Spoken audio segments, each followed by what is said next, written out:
Hey everyone, this video is sponsored by Dissidia Final Fantasy Opera Omnia. It's a free-to-play mobile game featuring Final Fantasy X style turn-based combat, a constantly updating story, and over 120 classic Final Fantasy characters, with more being added all the time.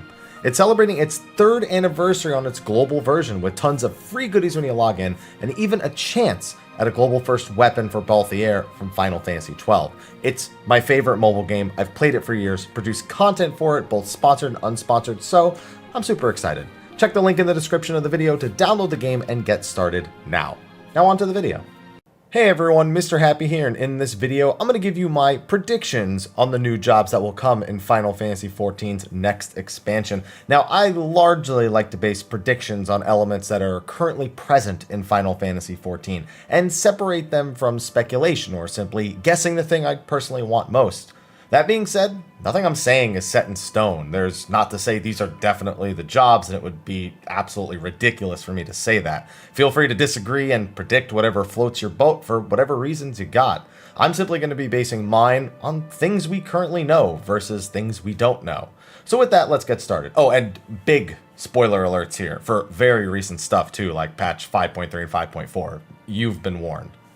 So first off, what roles do I think will be added in the next expansion? Well, looking back, A Realm Reborn introduced 2 new DPS with Summoner and Ninja, as well as Scholar as a healer. Heaven's Word had 1 for each role, Tank, Healer, and DPS. Stormblood went the very bold route of 1 caster and 1 melee DPS, much like A Realm Reborn, but without the healer.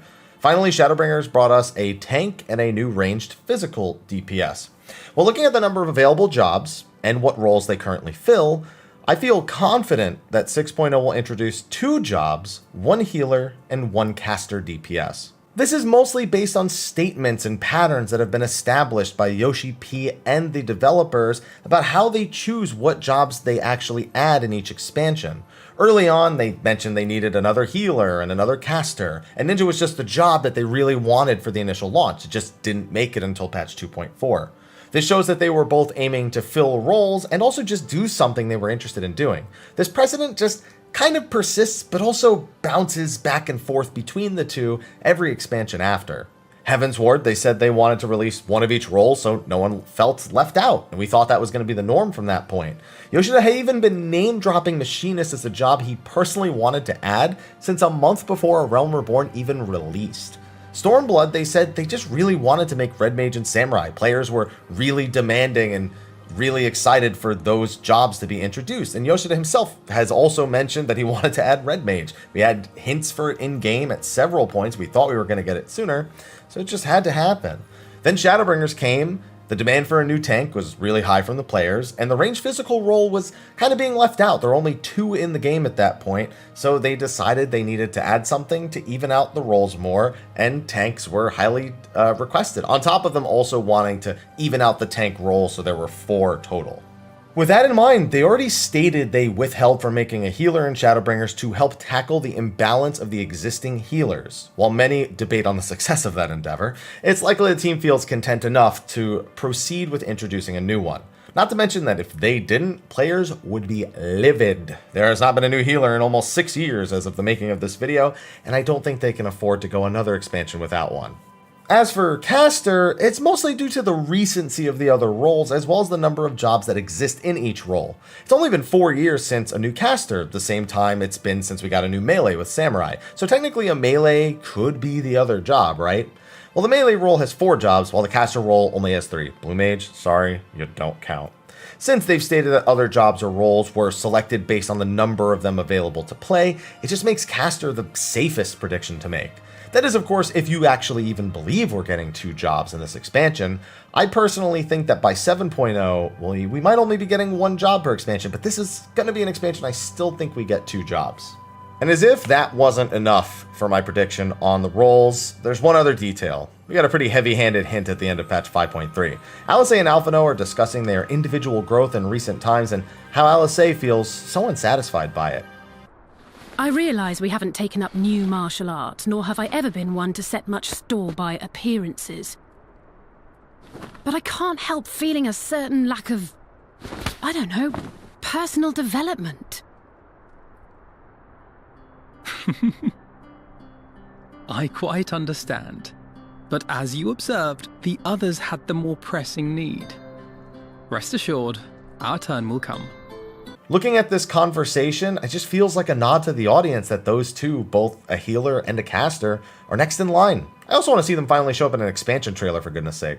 So now that we've covered the roles and the reasoning, what jobs am I looking at? What do I think is actually going to be released with 6.0? Well, let's start with the one that I think has been on people's minds for actually a couple of years now, as it was technically already introduced back in Stormblood. My first prediction is the Geomancer. Now this is an interesting one because we have a lot of in-game examples to draw from thanks to both the Astrologian job quests in Stormblood as well as the Four Lords questline. The Astro questline implies that Geomancy and its magic has roots based on Conjury, implying perhaps that it is simply the Eastern version of Conjurer. This gives it the possibility of being associated with that healer's slot, but my prediction is more likely that Geomancer would be a caster DPS. Here's why. This comes from the second bit of info we received regarding Geomancy in that of the Four Lords questline. In that questline, we travel to the Swallow's Compass to retrieve the Tamate Bako of Geomancy, a box that ages whomever is engulfed in its mist 1,000 years in an instant, a mist we use to age Sorobin to expedite his process of becoming an auspice. During that dungeon, we fight a ton of different enemies that utilize Conjuring and Geomancy in ways we just don't often see, using talismans and manipulating it in unique, offensive manners. This is the Geomancy I suspect we'll see, with perhaps some other elements familiar to the franchise such as Luopons and bells mixed in. Now the biggest point against this prediction is that it just would have made so much more sense to put it out in Stormblood itself, but we got Red Mage instead. We haven't really had a job we learn from an old expansion area come up in a new expansion. It's always like some faraway art migrating to Eorzea or us going to the new place of origin for the job itself. It's possible that if we visit any locations like Sharlayan or the New World, then maybe these locations have versions of Geomancy that is not the same as it is in the Far East. So my expectation for Geomancer is middling at best. I'm not really confident in this prediction, but its lore and presence is so rich that every expansion it kind of just goes on the list. It's automatic. Oh, in case you're thinking perhaps it could be a healer that splits off Conjurer, I'm going to definitely put that at the very not likely category for my predictions. The dev team has expressed disinterest in doing any more job splits off classes, so unless they've gone back on those expectations, it's just I wouldn't expect it to happen this way. So I'm not guessing Geomancer is a healer. What's the healer prediction? Well, those of you paying attention in 5.3 may remember a long-winded explanation of a profession involving traveling salve makers who heal those regardless of their economic status. It definitely served to draw parallels to Azim and his nomadic nature, but I feel like I must include the Apothecary in my predictions. Now some of you may expect this to be called something else, most likely chemist. It's possible, especially given that Apothecary is specifically stated to not be someone who took to the front lines of battle, but I think the name is too close to alchemist and thus they'd probably just shy away from it just to prevent confusion with new players, but we'll see. So much like Geomancy, potion brewing in 14 actually has roots in Conjuring. In fact, pretty much all healing magics do, so this really shouldn't be that much of a surprise. That being said, being a potion brewer on the front lines is something you don't really see out of enemies in this game. A lot of the times they'll use potions as items or something, but I think it's about time the job fantasy of an in-combat potion mixer came to life.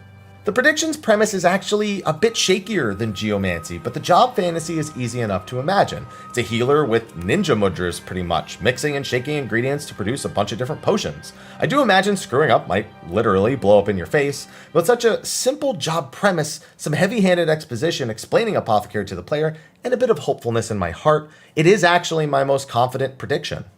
Now, I'd actually like to flip that around, because there's another magical art that has been present in 14 for years and is a fan favorite idea, but it's also something I just don't think we're going to get. My lesser prediction in that healer slot, and something that's on the back of my mind just like Geomancy all the time, is Time Mage. Over the years, we've seen more and more time magic come into play. Alexander and Gigi back in Heavensward, that very box we mentioned for the Geomancy quest, and even the entire premise of how the Crystal Exarch traveled to the First. Throw in Gaia and Logriff, and we're just so surrounded by time magic. Predicting it to be a healer gives me some wild speculation on ability ideas, But there's a big problem. There's been no indication that these magics are something that are safe for the player to use in a manner that isn't really threatening to the balance of everything. Every case that we see of it is basically considered an extreme, something that really shouldn't be messed with, but, you know, it is, so that's that. Astrologian did also used to feel like a time mage. You know, they used to be able to extend buff timers, and their LB3 is a literal time bubble even to this day. Those things hamper this prediction every time I get excited, but we'll toss this in the speculation bin and just kind of hope for it one day. Now, my final actual prediction, something I think we can legitimately expect to come with the upcoming expansion news, is one that will both excite some people and definitely upset others. Another job that's been thrown in our face non-stop for the past couple of patches belongs to none other than the Beastmaster. This job is known for commanding monsters that it trains and tames to attack enemies, usually alongside or in place of the Beastmaster. There are tons of these in the Save the Queen storyline, and we see that the Beastmasters command swaths of creatures they've encountered, with even a legendary beast being commanded by the grandest Beastmaster we know, Lion. Given the prominence of the job, and even an outright job mention in the Shadowbringers reveal back in 2019, this seems to be a gimme. Now, while it's a gimme, it's not the kind of gimme I think most people think it is. As terms of being a job, it wouldn't really fit in either of my role predictions. Most of the Beastmasters we encounter use one-handed axes, likely making them some sort of melee pet job. Again, we did say melee is pretty close in possibility to caster, so if it were to fill a role, this would be my role prediction. But it has 4 jobs already, so I'm just not confident in a melee pet job. More importantly, I said that they mentioned the job during Shadowbringer's initial reveal. It was actually brought up during the presentation on Blue Mage, where they named Beastmaster as a potential limited job. But by having this sort of limited job, I think it opens up possibilities for considering more traditional Final Fantasy jobs that may not necessarily be a perfect fit for MMORPGs. ビーストテイマーとか Like Beast Tamer? あとほらからくり Puppet Master. 例えばね For example. Example, just hypothetically speaking here. This comment also mentioned Puppet Master, but that's not anywhere close to my upcoming job predictions. Even Yoshi P was asked like 4 or 5 years ago, hey, have you considered Puppet Master? And he said no. So I'm not predicting that anytime soon. Thus, it's likely this job may be introduced as a limited job, focused on collecting pets and battling with them. Maybe we're getting 14 Pokemon, guys. Who knows? So I do think we're getting it, but I think it'll be in 5.5x as a limited job, much like Blue Mage was back in Stormblood. That's of course assuming they've determined limited jobs are a worthwhile investment. They could have data that suggests otherwise. It's been a heavily criticized system, and I wouldn't be surprised to see the people who don't like this content definitely outshadow the people who do like this kind of content, which is not an uncommon thing. So we'll have to wait and see on that one. Now, those are all the jobs that fill my prediction slots currently, though they are far from the only jobs I'm keeping an eye on or keeping my mind on. There are a few guesses I'm often willing to shut down as possibilities in my mind, though granted, I'm no authority on what they will or won't do. They make the rules, not me. The jobs present in the Hero's Gauntlet dungeon often come up in this conversation, and I always kind of just look the other way in this conversation. I've got a pretty simple reasoning. When Rogue was introduced, people wondered why it wasn't Thief. I mean, Thief is a pretty normal Final Fantasy job, as is the Ninja, which is what Rogue becomes. It was explained that they didn't feel that, specifically in Final Fantasy XIV, that having a thief running around claiming to be the Warrior of Light would really make a good fit. So they created rogues, ex-criminals who now use their skills in the underground of Limsa to do good. They aren't good per se, but they're far from evil or on the worst sides of the law. They're generally fighting for, I'm not really a D&D guy, but I think the term is chaotic good? I don't know, maybe that's it. Somebody give me the D&D terms for rogue versus thief. I saw an explanation of it on a recent video, and I was like, yeah, that's exactly what it is. The jobs we see in the Hero's Gauntlet don't really fit that bill. The first boss is a thief, which I don't think I need to even talk about after what we just said. The Berserker is basically what happens to Curious Gorge in the Warrior quest when his inner beast completely takes over. So it's not only a good example as to why it's a bad idea for us, but it also kind of just aligns too closely to Warrior. And then finally, Necromancer. I'm going to be honest, y'all just thirsty. Okay, that's why you're predicting this. Y'all just thirsty. Thirst aside, there are people who would love to control the undead. It's not an uncommon thing in RPGs, but it's really more of a Western RPG thing. In Eastern RPGs, it's more often associated with something that's taboo, something you just don't do. Only very, very occasionally used in very specific lore-based cases. It's why it's really only been in the Final Fantasy franchise, a couple of times. Most of the times, it's just bad guys or necromancers occasionally. Final Fantasy V, in some of the re-releases, you could basically unlock it after you've beaten everything. All the optional super bosses, all that. It was basically useless by then because you already had everything in the game. And then, believe it or not, it was actually considered for a job in Final Fantasy XI's Treasures of Aht-Urgon expansion, but they went with Puppet Master instead. Good choice, but hey, they did consider it once. Maybe this development team is considering it again. Who knows?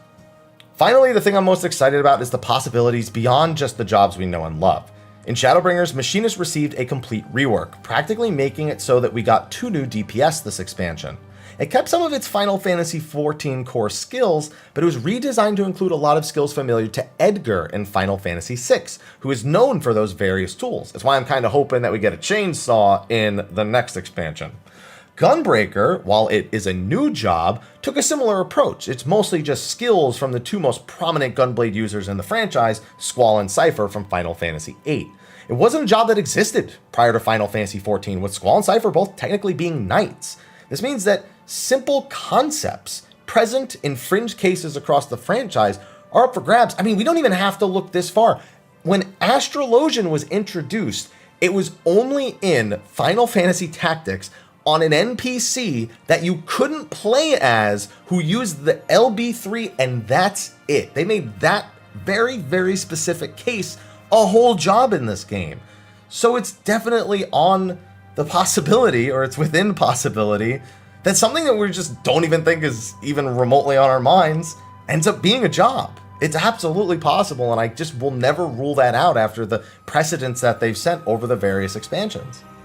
And with that, I mean, I don't really have anything else in my prediction. I'm sure I love Puppet Master. There's Rune Fencer. That's a big one, and I won't be surprised to see that. But I feel like that's more likely to be a tank or a DPS, and not, unless they want to do a melee that casts spells, reverse of Red Mage, where it's like you spend most of your time meleeing and then cast spells, versus spending most of your time casting spells and then doing a little bit of melee. Totally possible. There's too many possibilities. These prediction videos, I'm always kind of just like, do I really want to do them? Because there's too many. There's too many things to predict. And no matter how much information we have, we don't know what is beyond the borders of the game that we currently have. Anything that's not written down in an encyclopedia or hinted at in a dialogue. There's so many possibilities, and that's why it's fun to predict them at the same time, because so many of us are going to be wrong. The few of us that are right, man, we get to feel good about that. We really get to feel good about that. So hopefully one of these predictions hits the dart, or is the dart that hits the middle of the board, the bullseye that we're looking for. But I'm sure you guys are going to have tons of predictions of your own in the comment section of the video below. So be sure to throw those down there. And with that, thank you for watching my video predicting what we're going to be finding out on February 5th.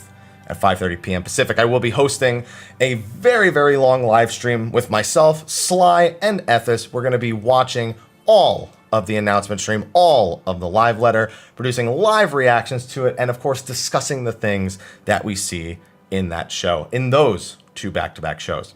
So with that, I'll see you all in the next video, because I don't think this is the last prediction video we're going to have before that, as we build up the hype. So thank you for watching. Be sure to like, favorite, subscribe, and share. I'll see you in the next one. Until then, take care.